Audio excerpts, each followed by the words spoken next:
Ngiyalibingelela abathandekayo kuyo yonke imango esikuyo, abasilaleleyo labasibukeleyo. Okhuluma lani umfundisi uGresham Umlilo. Inxusa engilayo bana bazivese. Salubonani izihlobo ezithandekayo. Sibonga uNkulunkulu osinikeze ithuba njalo ukubana kuleli viki study okunye elizwini lakhe. Okhulumayo uElder Amos Maforo. Ngiyalibingelela abathandekayo ngegama likaJesu Kristu ozayo masinyane. Siyabonga ithuba esiliphiwa nguThixo ukuthi sifunde ilizwi lakhe. Sengathi uThixo angasibusisa sisiya phambili. Okhulumayo nguThalenti Ingcebo. Salubonani bathandekayo ngegama lenkosi yethu Jesu. Siyamukelana esifundweni sakulona leli viki. Sengathi singabusiseka ngelizwi likaNkulunkulu. Okhulumayo uMrs Siboneni Mhlanga, asicimezeni sibe lomthandazo singakangeni esifundweni sethu. Baba wethu oyingcwele okhona ekhaya ezulwini, sithanda ukubonga elinye ithuba lokuhlala phansi sifunde ngakuwe. Nasi isifundo esingena kiso sinxusa ubukhona bukamoya oyingcwele. Sicela usambulela imfihlakalo yobukhulu bakho. Intando yakho siyazi bese siphilela wena insuku ngezokugcina. Ukhangelela ukuthi inhliziyo zethu lakho konke kwethu kukhangele phezulu, ngoba konke kumhlaba kuyadlula kuyabhubha. Sinika inhliziyo ezivumayo udumo lonke besoluphiwa wena, sibe sesiba khona embusweni. NgoJesu siyabonga, amen. Amen. Siyabonga njalo bathandekayo okuhlangana kusifundo sesithupha kuleli ikota, lapho sikhangela ukuzibekela inotho ezulwini. Ngiyanxusa bana sifunde indinyana yokufundwa ngekhanda esifumana kuMark 8 ivesi lika-36 nevesi lika-37. Ngizathanda bana uhle ufunde futhi lo Mateyu 6 ivesi lika-19 lika-20. Akwabale nje wonke elandelana. Mark 8 ivesi ngelika-36 lo-37. Kumsizani umuntu ukuzuza wonke umhlaba kodwa alahlekelwe ngumphefumulo wakhe. Loba kuyini umuntu angakunika kube inhlanyelo yomphefumulo wakhe na. Mateyu 6 verse ngelika-19. Tiyona lingazibutheli inotho emhlabeni lapho okubhubhisa khona inondo lokuthomba. Njalo lapho okugqekeza khona amasela ebe, kodwa zibutheleni inotho ezulwini lapho kungabhujiswa khona inondo lokuthomba, njalo lapho kungagqekezi khona amasela ebe. Asike sikhangelele isihloko salamhlanje.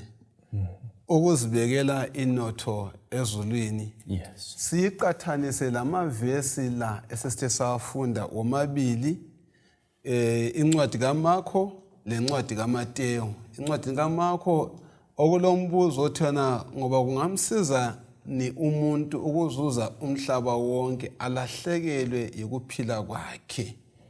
Asike sikhangele leyo umbuzo ubana ekugcineni kwangikhona ukuthi ungamlethelani wena ongakutshintshanisa umuntu engenzani ubana ahlawulele impilo yakhe maqondana lenzuzo esithola na. Asike sixoxe ngalesi sihloko. Isihloko siyathathekisa lesi. Sisikhuthaza njalo, sisincedisa njengabagcini bengcebo kaJehova. Okulethwayo ukucace lapha yikubana umhlaba nokugcwala kwawo vele sivumelene ukuthi ngokaJehova. Right. Unjalo umhlaba ungokaJehova. Uyaqathanisa lapha uthi wona ungaba lawo umhlaba wonke, kodwa nxa ungelaye uNkulunkulu awulalutho. So indaba esilethelwa lapha indaba yezinto ezibonwayo lezinto ezingabonwayo. Izinto ezihlala ingunaphakade lezinto ezingahlaliyo ingunaphakade. Ebesebuza ku memory text yethu ukuthi kosizana ukuthi umuntu afumane kumbe azuze umhlaba wonke abeselahlekelwa umphefumulo wakhe, kumbe ngulethe ngalindlela abeselahlekelwa lizulu So esikulethelwayo lapha zinceku ezithembekileyo yikubana sifake uNkulunkulu kuqala, silandele uNkulunkulu, ama priorities ethu okuqhakathekileyo kwethu sikwenze kube ngokukaNkulunkulu, sicabange ngokukaNkulunkulu izikhathi zonke. Siyabonga. Okunye okulethwa ngumlobi lapha mfundisi ukuthi siphile emhlabeni olochuku, olenhlupheko. So uyathu ule mali yakho uzokuthiwa kungena amasela ayigqekeza. Kunjani? Ilendlu yami enkulu ibamba umlilo itshe. Ngisala nje ngingela lutho. So umcabango uJesu awulethayo lapha ukuthi ngabe inhliziyo zethu ziyaphiwa uNkulunkulu ngokuphelele. Abe selethu ukuthi izinto zonke esizibona ngamehlo njengoba forest ethintile vele ziyadlula. Ngoba uPeter usibhalela incwadi enjalo esithi izinto zonke lezo ziyachabalaliswa ngumlilo. So uNkulunkulu udinga ukuthi ngabe siyanikela inhliziyo zethu ezintweni zaphezulu, and imnotho yethu nxa siyifaka ezintweni zaphezulu isafe. Oh yes. Akula masela agqekeza khona njalo kakulamuhlwa odlayo. So ngiyakuzwisisa futhi ukuthi uMark chapter 8 nxa esithi kuzayisizana indoda ukuzuza umhlaba wonke, ngizwisisa ukuthi kakuvumi mfundisi ukuthi uzuza umhlaba wonke uphinde uzuza impilo engapheliyo. Umhlaba lo ngokuvuma Adam ukuthi adlo kwesihlahla wahle wawanika idominion esitheni. So umhlaba le last yawo lenkanuko zayo lenotho yawo ubuswa nguSathane njalo uyadlula, kodwa uNkulunkulu asibizela kikho impilo enaphakade. So uNkulunkulu usinika ukukhetha ukuthi senelisa ukwenza izinqumo sikhangela izinto zona lezo zombili, okudlulayo lokumi iphakade. Yes, okunye enguzwisisayo ukuthi izinqumo esizenzayo ziyeyeme kukuphi, ezintweni esizibonayo yini ezenziwe ngabantu ezichabalalayo, kumbe ziyeme ezintweni esiziphiwa nguThixo esingeke saziphiwa ngabantu. Kusizani ukuthi ngiyesebenza lapho engilinyazwa khona ihealth yami kodwa ngizuza imali. Yebo ngiyayizuza imali, kodwa lapho nxa ngikhula ihealth yami ilimala ngenxa yalowo msebenzi, kutsho ukuthi ngiyabe ngingafakanga inotho yami kumlimo. Nxa ngifake kumlimo, izinqumo zakuqala zizaba yikufuna ukukhululeka enhlizweni. Isinqumo sizaba yikuthi ihealth yami kumele ihambe phambili. Isinqumo sizaba yikuthi ngingakazuza iphepha, kambe ngiya influencer abantu abaseceleni ukuthi babone uNkulunkulu. So ngibona ukuthi isifundo sizabe sisitshela khonokho ukuthi ezinqumweni esizenzayo kakube lomlimo phakathi.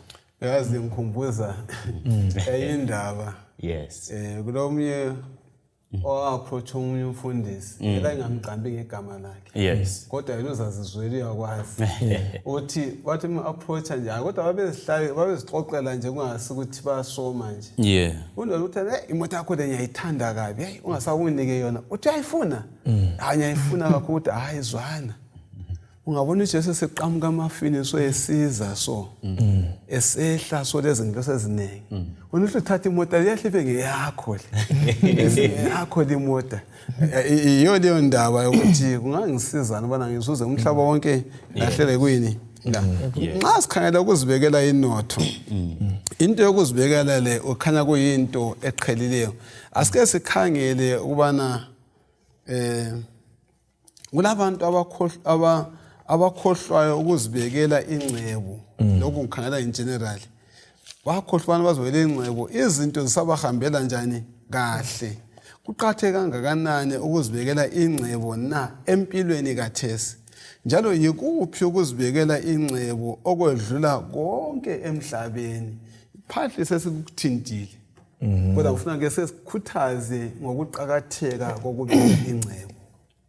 Ingcebo ukuyibeka uyabuyibeka usenzela ukubana uyisebenzise kusasa kumbe usungasenelisi ukusebenza ibisikusiza yikho esiwathi ngama investments uyayibeka khathesi ngithi sengikupension ibisingincedisa ngithi kumbe sengingasenelisi sengigogekile kumbe ngwele engozini ibisisiza impilo yami so nxa kukhulunywa ngokubeka ingcebo yethu ekhaya ezulwini yikuthi sibe kwazi ukuthi thina siboba lapha silapha okwesikhatshana siza kuphila ingunaphakade yonke uyazi ngikhumbuza kulenye inkulumo eyaba khona khulunywa nge-stewardship umuntu ebuza ukuthi ayokucabanga ukuthi kungathiwa ezulwini uzakusidla okwechumi leminikelo yakho ingunaphakade bangaka bangayahlala khona isikhathi so indaba yokuzibekela ukuthi sicabange ngoJehova sisebenzele uJehova amathuba ethu siwachithela uJehova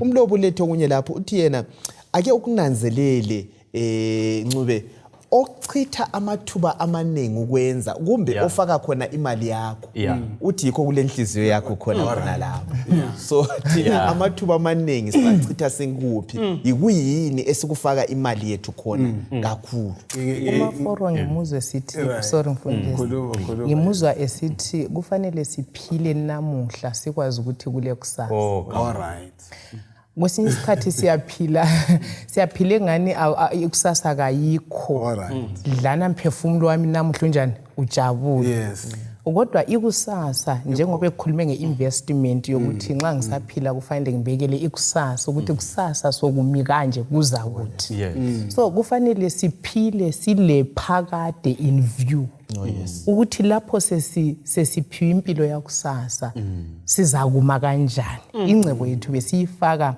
ngaphi igedi lokuya lokusindiswa nguJesu Kristu uza kunanzelela ukuthi thina ngokwethu kasikwanisi ukuthi sizisindise ngitsho imali yethu noma singafaka singa-investa sifake intokozo yethu emalini kodwa imali yona liye siyasicabanga ukuthi ngasiphi intokozo kayisiphi intokozo ngoba abanye basuka ngayo yona le imali babe legode elikhulu befuna eyinye ngitsho ukufaka futhi ingcebo kumbe i-treasure yami ekubeni lezindlu eziningi ngisithi kumbe yikho kungangiphi intokozo ngingafakanga uKristu kakungiphi intokozo ngoba abanye bayehluleka lokuzibhadalela irent abanye balojisile amaloja akho na abhadale isemindle engangicabanga ukuthi izangipha ukuthula kodwa kayingiphi ukuthula so ngeyindlela inotho kayilethi ukuthula powerful likubeka kuhle kodwa nxa ngifake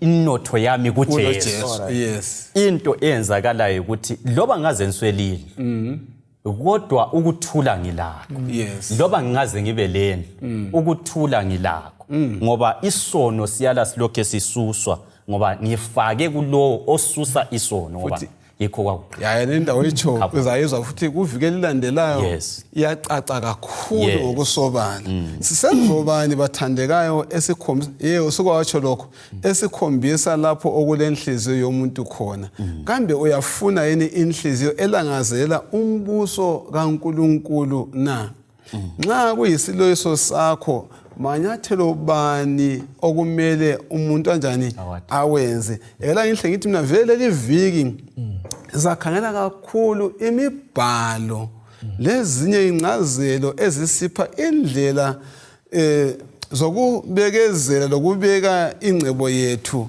yasezweni ezinomvuzo ophakade ikuza kuthinta khonokho siyaphakathi yes singatsho nje ngamafitshana ukuthi nxa ngilangazelela manyathelo banomele ngiwathathe singena kusifundo sethu siyajula siyaphambili ngicela ukuqala ngithinte lokho omunye umbuzo obuzileyo uqalisa uthe ungabonakala njani ukuthi yami inhliziyo ilaphi ibonakala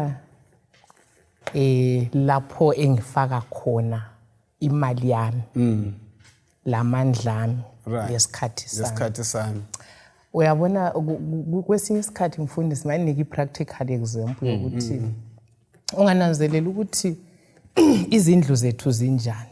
Eyami nje ngingedwa iyabe injani. Iyabe le ceiling ifulelwe ama-tiles, ilama-tiles phansi, konke kunjani, konke kukuhle, ilalama aircon. Kodwa mhlawumbe ubusukhangela izihlobo zami ezingigombolozeleyo. Maybe ezinye ziyabe ziswela, kumbe ukhangele ibandla, i-church, i-building lapho engikhonza khona ukuthi kunjani. Kabe kulishedi, kulobhuqu, kulamaphepha adabukileyo. So ngibone ngani khona lokho kodwa. So kukhomba ukuthi inhliziyo yakho isendlini yakho kuma inhliziyo yakho isithi. Uyayikhumbula indaba yabo Zerubabel sebezokwakha ithempeli ekuHagayi ukuthi uNkulunkulu ukhuza indaba yenhliziyo. Inhliziyo zabo ngoba zase zi-discouraged ekwakheleni uNkulunkulu kuthiwa bawomuke ekwakheleni uNkulunkulu baqalisa ukuyakwenzani ukuyakwakheza izindlu. So uNkulunkulu uhlalethe isixwayiso ngoba wayekwazi ukuthi inhliziyo zabo ziyagcina sizuza impande ezintweni zomhlaba ezidlula. So uNkulunkulu kaSiphathisi uhlubone ngendlela impahla yami eyiyo yona uqathanisa le kaNkulunkulu lo engimkhonza. Ku-unfair kakhulu ukuthi si-expect ukuthi njengabantu sikhangele inhliziyo njengoba uMrs Mhlange kubeka. Right. Thina njengabantu sikhangela impumela. Ngoba impumela iconfirm okusenhlizweni. uNkulunkulu nguye okhangela inhliziyo. Thina nxa sikhangelene njengabantu sikhangela impumela okungaphandle ngoba vele thina sibona okunjani okungaphandle. So impumela iyaveza oyikho khona wena. Awuqedile. All right. Uqedile. Siyabonga. Yes. Akungikhangele uGenesis ngo-6 ivesi ka-14. Yes. Genesis ngo-6 ivesi lingeli ka-14.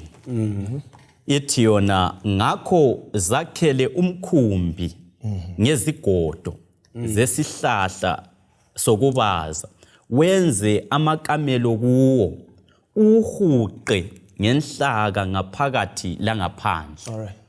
Verse 15. Hayi, ngiyafuna nale kathe sizawukhangela abathandikayo impilo zabantu njalo ko sichilo ukuthi sikhangela ukubeka inotho ngaphi ezulwini. Sona sikhangele impilo zabantu abagcwalisa le indaba yokubeka ini inotho ezulwini. Zakhangela impilo zabantu abafuna umbuso wezulu. Babonakala ngokuphila impilo bani. Asikhangeleni kuqala uNoah ofumana umusa. Sibe sikhangela uAbraham uba bonjani okukholwa.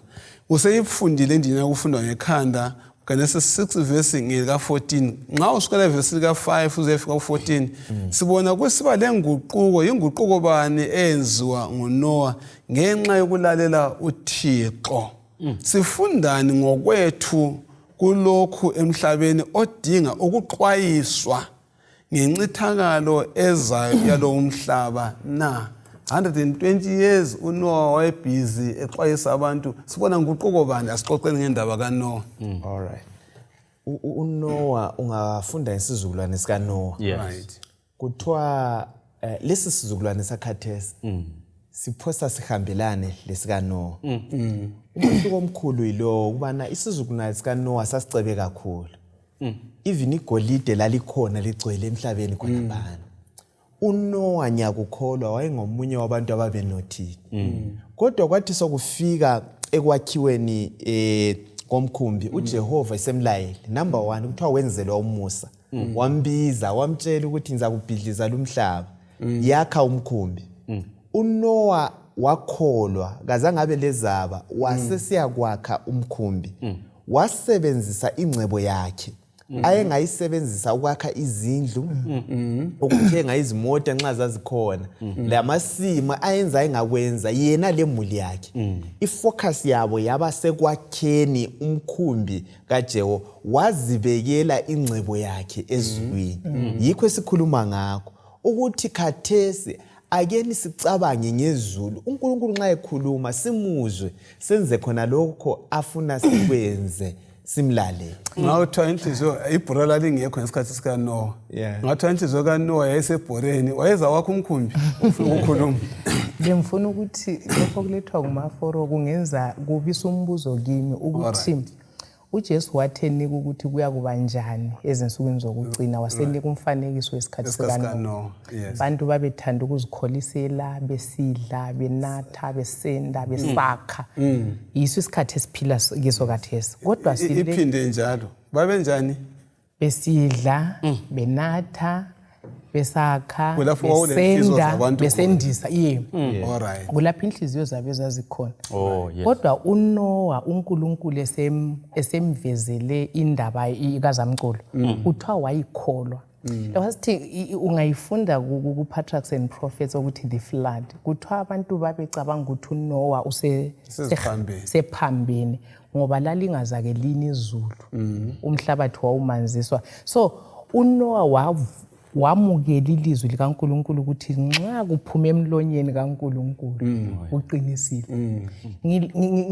Ngilombuzo ukuthi njengaba ntwana bakaNkulunkulu ababizela ukumemezela udaba indaba ezinhle zokusindiswa siyayikholwa yini ngoba lapha indaba mfundisi eyenza uNoah wahle wathatha lokho ayelakho ingcebo yakhe yonke wayifaka emsebenzini kaNkulunkulu wayekholwa ukuthi lokhu uNkulunkulu athe uzakwenza uzakwenza. Thina siyakukholwa yini ukuthi umhlaba lo uyabhubha abantu sibabizele isindisweni ngoba khangela mfundisi uNoah uthiwa wathatha into yonke wakhumkhumbi.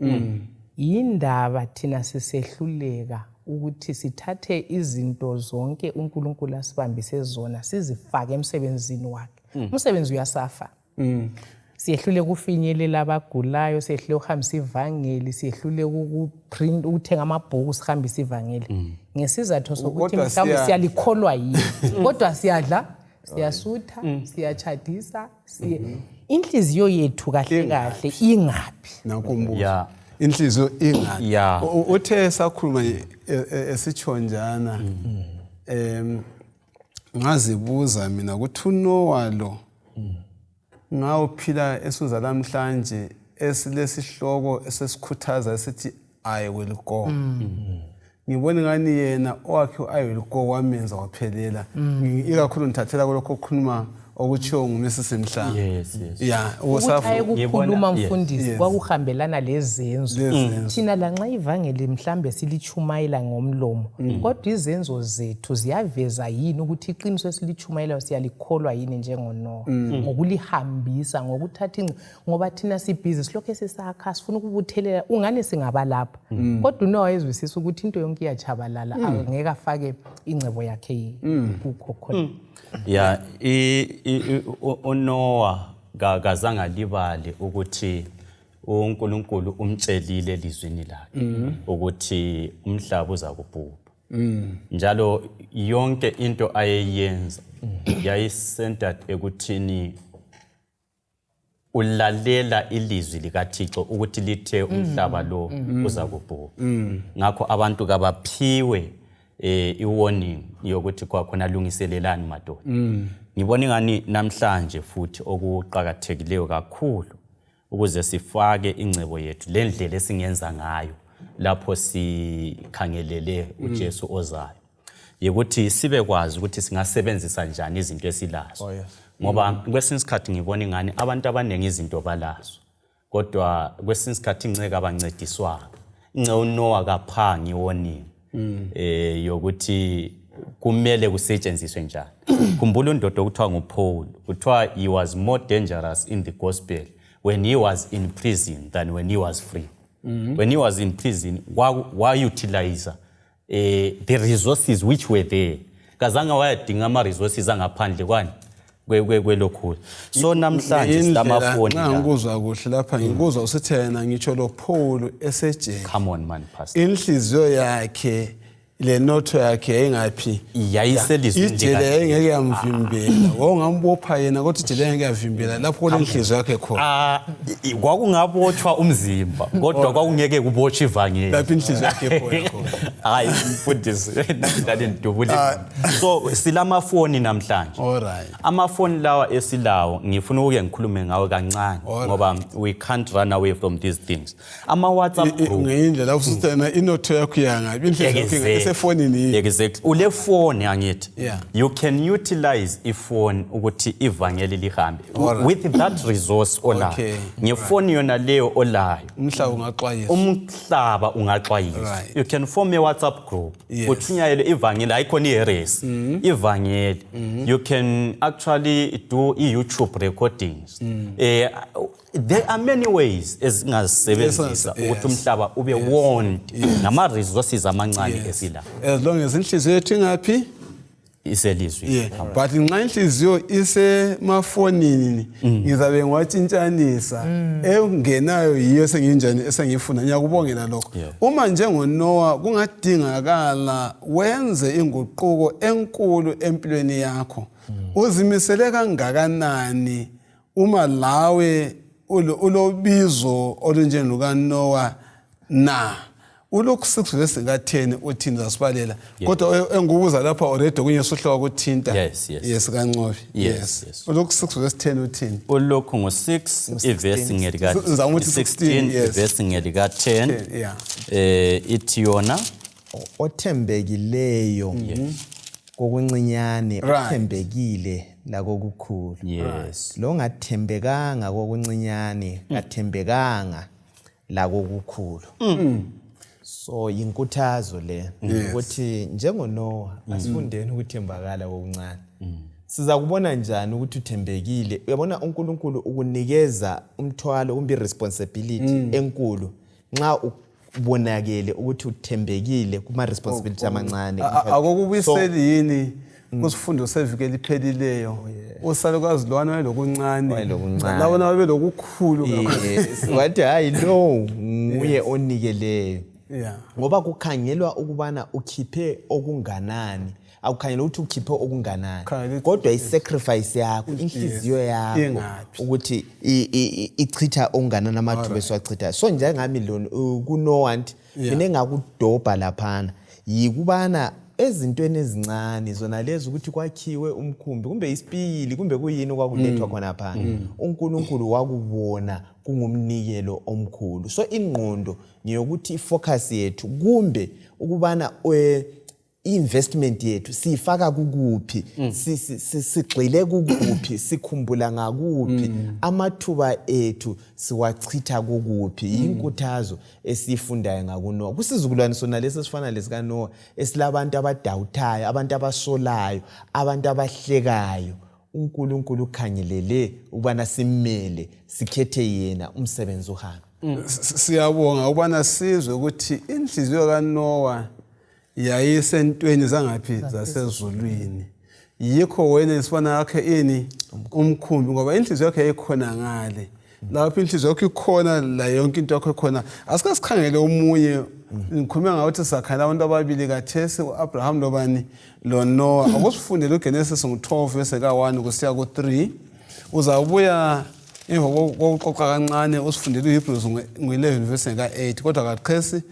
uGenesis 12 verse 1 to 3 uJehova wathi kuAbraham suka elizweni lakini lebantwini bakini lasendlini kayihlo uye elizweni engizakutshengisa lona ngizakwenza ube yisizwe esikhulu njalo ngizakukubusisa ngizakwenza ibizo lakho libe likhulu njalo uzakuba yisibusiso ngizababusisa labo abakubusisayo njalo lo okuqalekisayo ngizamqalekisa ngakho bonke abantu bomhlaba bazakubusiswa ngawe sesikhangela umuntu wesibili la ukuthi lo wenza sinqumo bani esikhomba ukuthi inhliziyo yakhe isezintweni zaphezulu khangela uAbraham sifundani ngalo bizo likaAbraham okukhanyisa lapho kulenhliziyo yakhe khona Sifundani? Indaba yokuthiwa suka ayilula. Ayilula. Abantu wakhelane labo lapho zalelwe khona, abantu okhule labo. Ngiyakukholwa futhi ungafunda ngeuri lamakhaladiya kwakwakhiwe. Ungayibala embalini kuthiwa lamanzi ayegeleza kulama canals, yonke into yayikhona. Lidolobhe liphumelele kakhulu. Kodwa uNkulunkulu abesembiza ethi suka uye elizweni enze njani enza ukutshengisa lona. Akalitshelwanga futhi. Lokho azangatshela ukuthi uye eAmerica kumbe uye eGibhithe. Kwathiwa engiza kutshengisa lona. Wayengazi lokuthi uyanga. Wasekholwa wamthemba lo wayenjani bakithi owayembiza. So lapha sifunda indaba eqhathekile yokukholwa yokuthemba lo sibiza.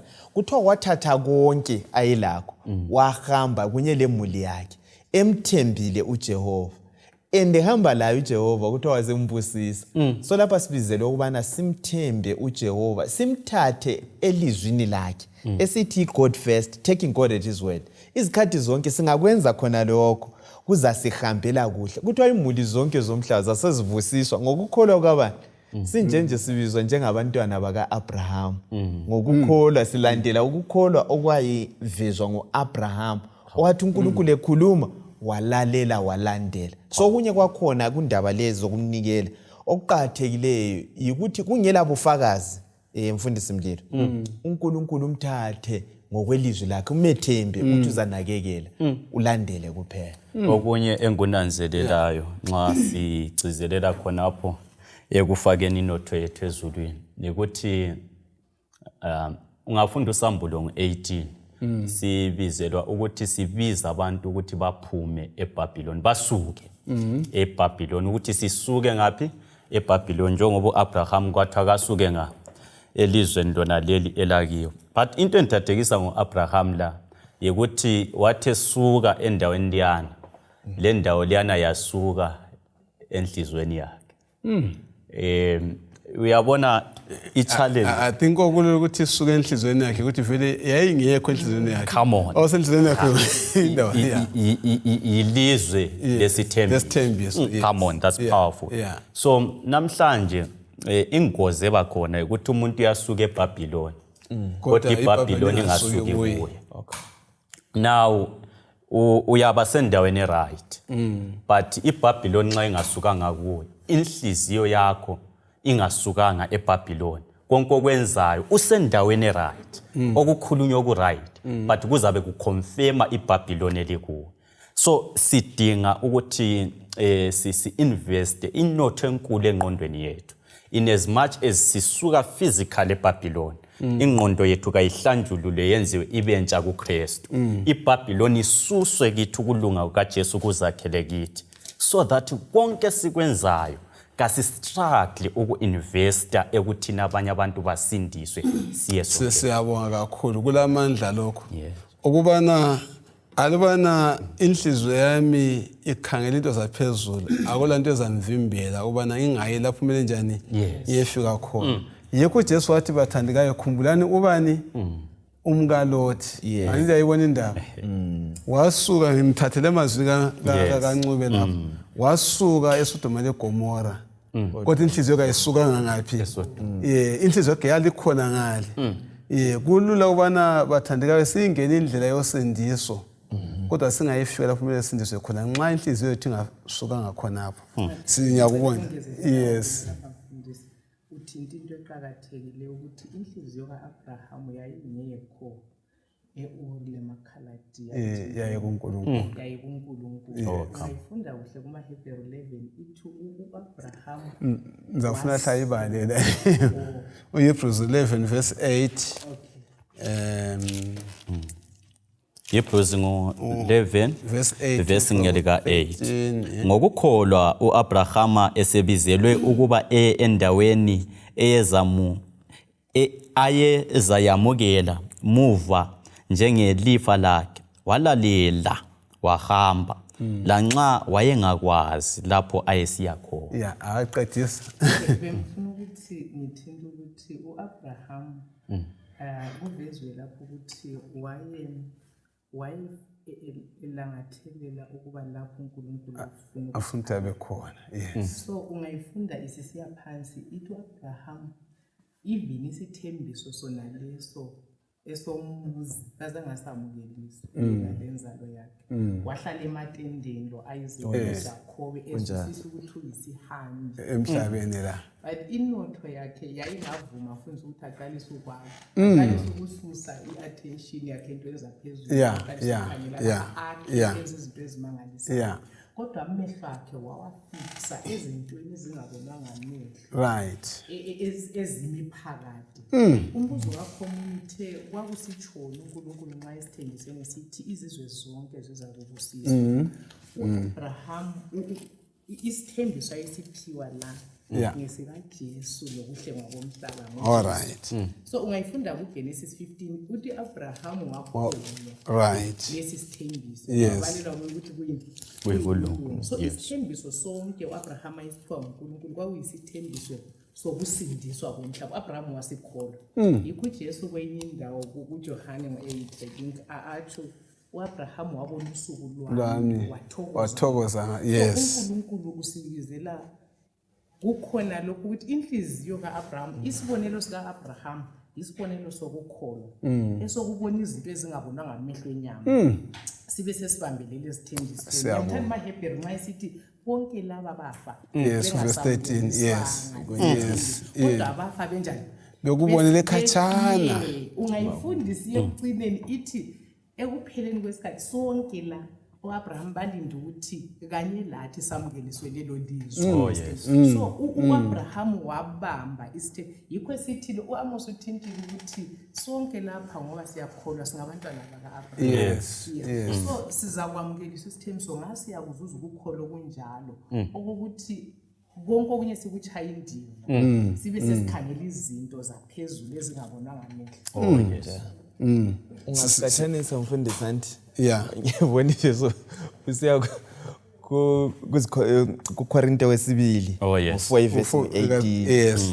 ungayikhangela yona leyana uthi ngoba kasikhangele okubonwayo kodwa sikhangela okungabonwayo Bekuthinta ngoba okubonwayo kungokwesikhatshana kodwa okungabonwayo kakupheli right so ungayiqhathanisa lo Abraham indaba leyo uzafumana ukuthi uAbraham yena wakhetha okungabonwayo okungapheliyo yikho wenelisa ukuthi esenelisa ukuthi akhe indlu wakhetha ukuhlala ematendeni wathi mina ngumhambuma mina ngiyale elizweni ongumakhi walo lesekelo sayo kungubani kunguJesu Kristu so ingqondo yona leyana ekuAbraham ayidilize incube ukuthi akunothwa ula wayenothile ecebeni kodwa ifocus yakhe inotho yakhe azange ayichithe wayichaphaza la kuthiwa lapha ehamba khona wayefika akhe altare akhonze uJehova wayehamba elabantu iqola abantu abadlula inkulungwane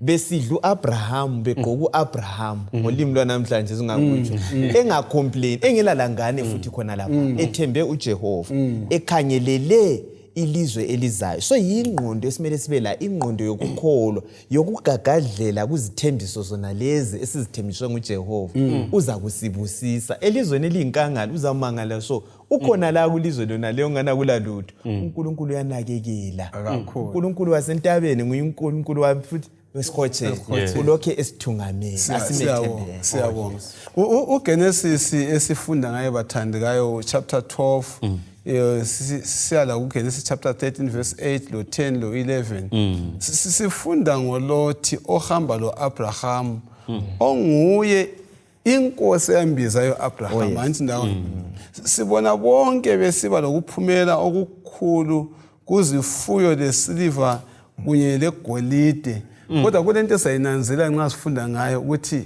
bobabili inhliziyo zabo zazingaphi akusifundele uverse ka8 kuGenesis chapter 13 lo 10 lo 11 yikho uAbrahama wasesithi kuLothi kasingalwe mina lawe kumbe abelusi bakho labami ngoba singabazalwane umhlaba wonke kawusobala phambi kwakho na kasehlukane ungaya kwesokhwehlo mina ngiza kuya kwesokunene ungaya kwesokunene mina ngizakuya kwesokhohlo. uLothi wakhangela wabona ukuthi lonke igceke laseJordani lalilamanzi amaningi njengesivande sikaJehova, njengelizwe laseGibhite kusiya eZowari. Yikho uLothi wazikhethela lonke igceke laseJordani, wasesuka waya empumalanga, amadoda lawo mabili ehlukana. Siyawonga. Uma sifunda uGenesis 13 esesilokho esesibalile manje, kuyini okwakhanga uLothi ekwenzeni isinqumo sakhe? Izinqumo esizenza abathandekayo zingaba lengozi bani nxa sifunda indaba kaLothi? Ingozi enkulu yikuthemba imizwa yethu. Esikubonayo ngamehlo, esikubambayo ngezandla, lesikucabangayo. uLothi kuthiwa wathi khangele wabona indawo le inhle, iledlelo elihle. Wasekhetha ukuyahlala khonapha, akasabuzanga uJehova. Kuthiwa kwakuqala, lesiyakwazi lokho ukuthi omdala nguyoqalayo ukudobha iqala. Kabuzanga uAbraham loba wayethekhetha, wayeyatsho ukuthi hayi wena ungubaba omncane, ubaba phela khetha nje ukuthi ngeke ngakhetha wena kuqala. Singakwenza khona lokho, singabi selfish kuma decisions zonke siwenzayo. Akukho wrong ukuya ku diaspora. Kulungile uma izulu litsho njalo. Asifundeni ukubuza kuqala uJehova ukuthi emele ngikwenze ikuphi. Abantwana laba ngibafundise kusiphi isikolo, ngibase ngaphi. Ungabuza uJehova uyaphendula uzakutshela. So yi mistake yakuqala yenzwa ngubani? nguLothi. Wasekhetha ethembe akubonayo ukuthi lapha na kuhle uzakuhamba kuhle. Inhliziyo yakhe yaba khona lapha yafocusa kwezomhlaba. Ungabala kuhle ukuthi uAbraham wabusiswa esendaweni eyayinganhle kule kaLothi, kodwa umlimi wambusisa elapha ekhona. Okunye esikufundayo ukuthi kayisikho konke okucazimula ukuligolide. Okunye nxa ususiya ngaphakathi ngamazenge. So ngesikhiwa uthiwa what you thought was gold may turn to be a base metal. Why? Ungananzelela namhlanje abantu abatsha izikhathi eziningi ngokusilimaza kakhulukazi ekwenzeni izinqumo lapha. Yikuthi anti kukhulunywa ngoLoth's bad decisions. So you can mfuku ugcizelela lapho ukuthi kwesinye isikhathi sisuka sikhangele okucazimula ngaphandle. Singasananzeleli okungaphakathi. Ungaphiwa umsebenzi yes kube right. Kube yinto sibili ekhanya ihle, but uke wahlolisisa phakathi ukuthi kuphilwa njani. Ngowesikhathi uyaphiwa umsebenzi, ugcina usuthathela unkosikazi wakho. Uphiwa umsebenzi, ugcina usuthathela ifreedom yakho. Uphiwa umsebenzi, ugcina usuthathelwe izinto eziyisisindo empilweni. Ndiyakuzwa lokhana. So ngasikunanzelele njengabantu ukuthi kwakhona njengabantu abatsha nxa ukhangela maybe ungaba ischolarship, kungaba yikuyini, uke wahlolisisa yini ukuthi lokho engubona kukuhle ngaphandle phakathi ngizenelisa ukumkhonza yini umlimi. Phakathi ngizenelisa yini ukuthi ngiyale lokho ngisithi mlimo unguJehova wami. Kumbe kuzahle kungithathele yonke freedom kungichiye sengilimazekile ngisiya esayidini lesitha. Siyabonga. Ufuna ukuthini? Unqube ngizwe sithi ungakayenza isinqumo njengolothi usubonile ucazimula. Qala uzibuze ukuthi kambe kulama spiritual advantages. Oh, come on. Yes.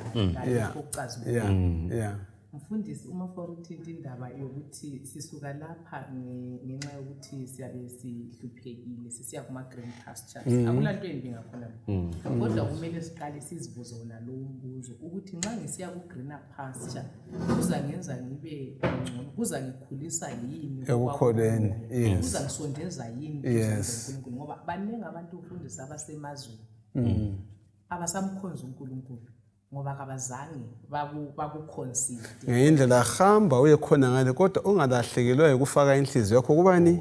uNkulunkulu.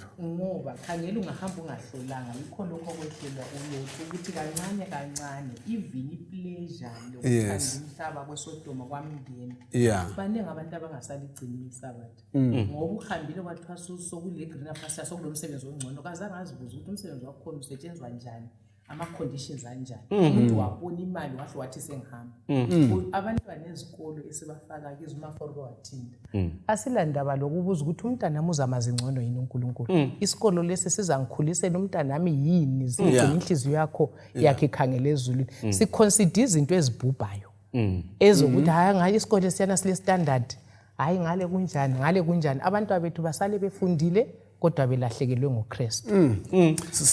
Asikhangeleni omunye futhi esinye isimilo. Kule ndoda eqala iliqili.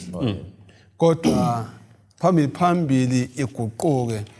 Nxa ufunda uGenesis 49, awusifundela uverse 29 uyefunda uyeqe ku-33. Genesis 49. Uverse 29 uyeqe futhi ku-33. Verse 29.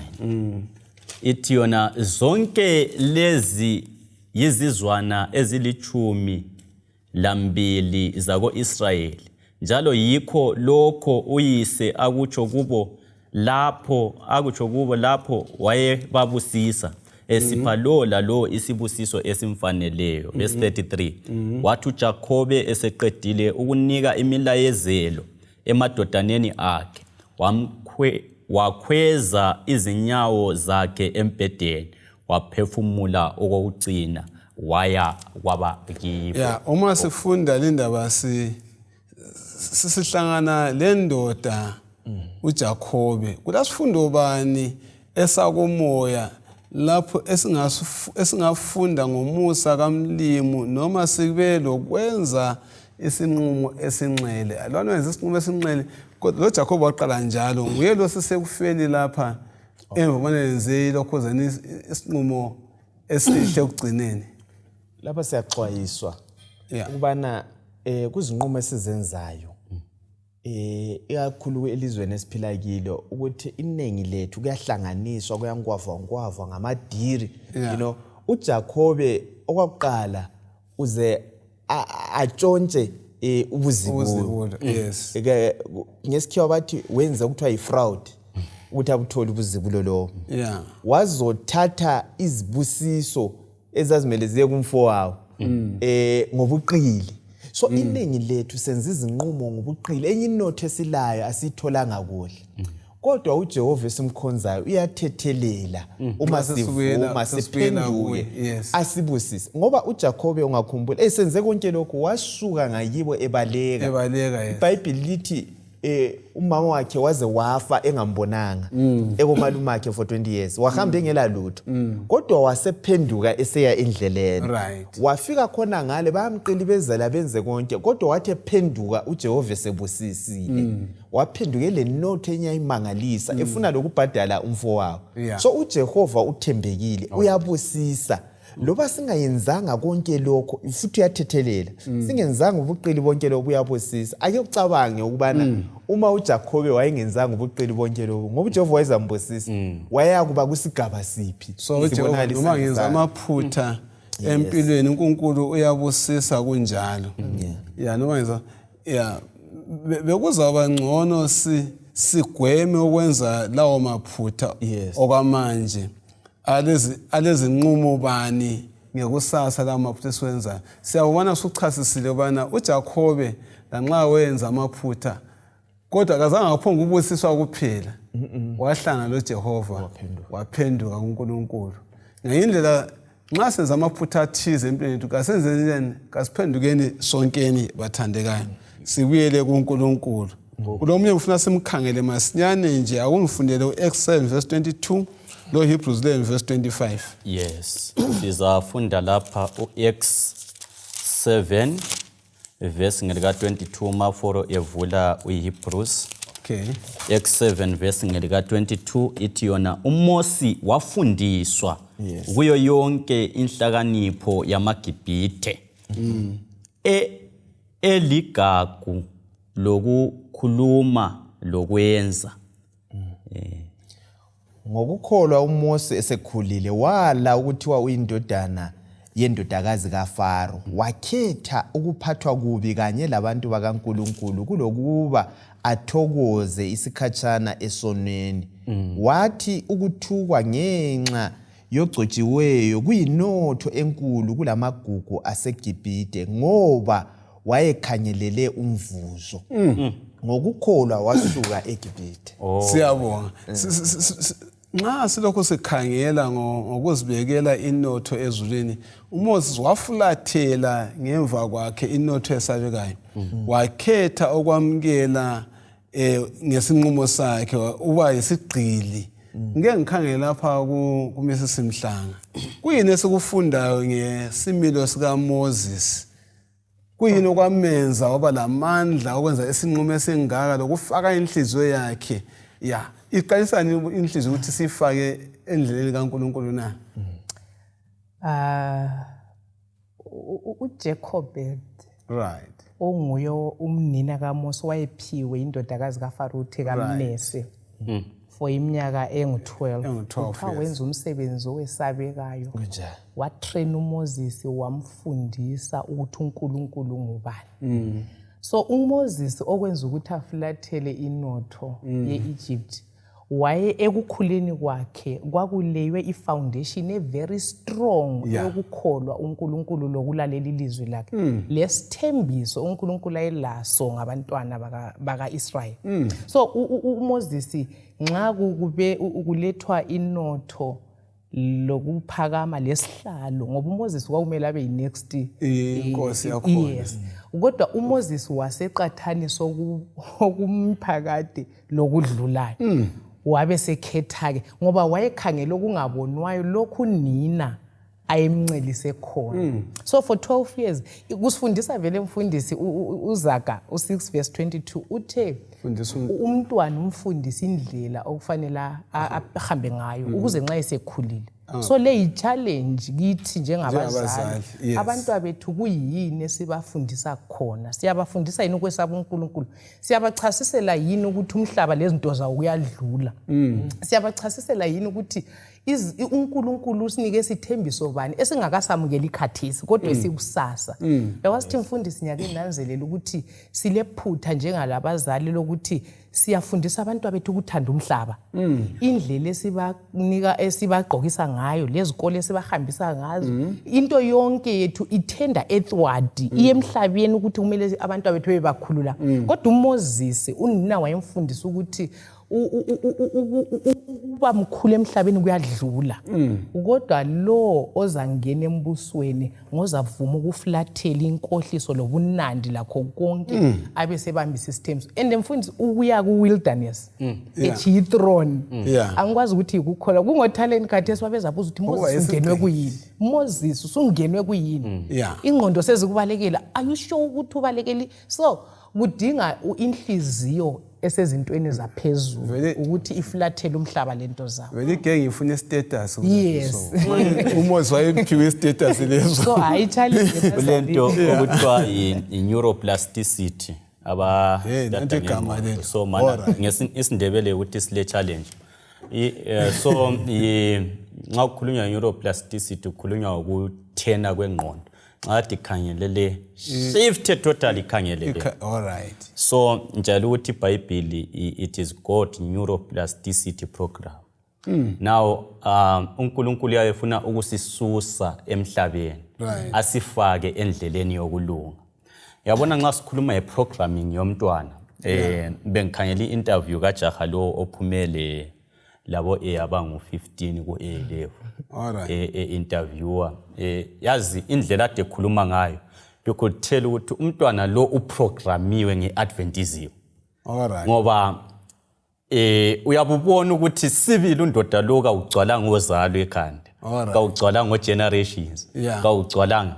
So ngithi kwakhona iprogramming yabantwana bethu kayingalwi ngehloka. Iproblem abantwana sibafundisa ukulwa ngehloka. Kumele uqine, nxa sithi kumele uqine sithi kumele angabi lothando, kumele achwaqe efesini, kumele agamule, kumele. But iprogramming kaMoses yayisithi mina ngikhangela ukulunga. Ukulunga lokho yikuthi isono kasisuswe, ngiresponde kukho konke ngothando hatshi ngehloka. Siyabonga. Kulo jaha engumaziyo. Awu ngimazi kakhulu wena ujaha. Wakwabizela umsebenzi ubona ayidrive imoto ezithwala utshwala, ezoqamba icompany. Ezithwala yini? Utshwala. Engumsabatha. Awuthi ayisimali. Kodwa wathana ngcono imali ihlale.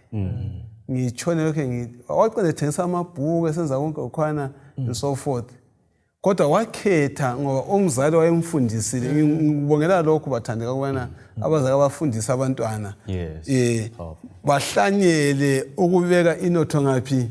Ezulwini. Kulokubeka inotho ngaphi? Emhlabeni. Kulezi insuku abaningi abantwana bacina sebephambili amakhanda. Ngoba sebizwe kulokho kuthiwa yisathane ezima ufuna ukuthi ahlanothe khonapho ngokwanapha emhlabeni. Ngicela ukubana ngiqale ngapha. Utsho ngamafitshane uzazivala ngomthandazo ngendaba ngobuqhakatheka bokwenza izinqumo ezisibekela inotho ngaphi ezweni evumana sesichase yonke indaba lemifanekiso yonke sithwele lapha. Asithembeni uJehova senze angani siyambona ongabonwayo. Uzasincedisa ukwenza izinqumo. Ukho konke uNkulunkulu kafakwe kuqala. Ingcebo yethu, imali yethu, amathuba yethu asiwafakeni emsebenzini kaJehova. Uza kusibusisa. Akulalo yedwa owaza kuye owamekelayo wangambusisi. uNkulunkulu uyabusisa. Siyabonga. Elokugcina bazalwane, uNkulunkulu kasinike amandla okusuka ezintweni zomhlaba. Umhlaba lo lezinto zawo kuyadlula, kuyabhubha. Kasingafakini amathemba ethu lenotho yethu lakho konke kwethu emhlabeni odlulayo. Ungafunda kuhle uSecond Peter uyasitshela ukuthi into zonke lezi uchapter 3 ziyancibilikiswa ngomlilo. Vele futhi bathandekazi ngaze sizibuthelele inotho la kulokufa okwasingenelayo. Siza kufa izinto lezi sizichiye. Kasenzeni izinqumo ezihlakaniphileyo sikhangele ikusasa sizibekele i-eternal life kuNkulunkulu. Yes, themba kuJesu Kristu. Yilo ithemba lethu elingachabalaliyo. Zonke izinto lezi ezifana lemali lezindlu lani kuyenziwa ngabantu. Kodwa uJesu onguye wasifelayo esiphambanweni. Igazi lakhe yilo elisusa isono liphe ukuthula. Kagadlela kuye ungaduhiswa umuntu kasibeni lomthandazo. Baba wethu osezulwini siyabonga. Thuba elihle osiphe lona ukuthi sifunde elizwini lakho. Abantu abakho abalaleleyo bayakuthanda. Bengicela ukuthi wonke ovumayo ukuthi isono sisuswe ngegazi likaJesu. Uvume sisuswe ukuzehlisa kubalelwe kithi ngegama likaJesu siyakhuleka. Amen. Amen.